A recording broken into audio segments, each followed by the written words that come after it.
Guys, good afternoon. Dito guys, si ate ko, naalaga ko ng therapist. Dito kami sa Asatika ngayon guys, sinisiko natin to.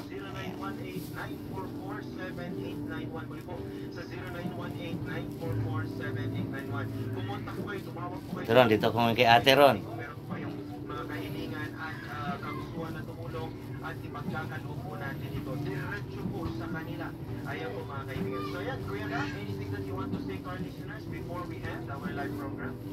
Yes, Guys, maraming salamat po sa inyong lahat. Sa aming ito guys, sa ate recovery na. Pero hindi pa rin kami titigil daw.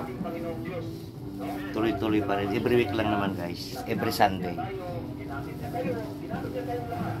Upang may padama sa ating mga kababayan na sa gitna ng unos, naramdaman nila ang presensya, ang pag-ibig ng Panginoon. Ito ang iyong Kuya Gab, na laging nagpapaalala na dapat tayo laging handa. Dahil ang ating mapagmahal na Panginoon ay malapit na nga. Ayan, maraming Punta muna kami doon. Oo. at mga Kung nakalakay sa Thank you for watching guys.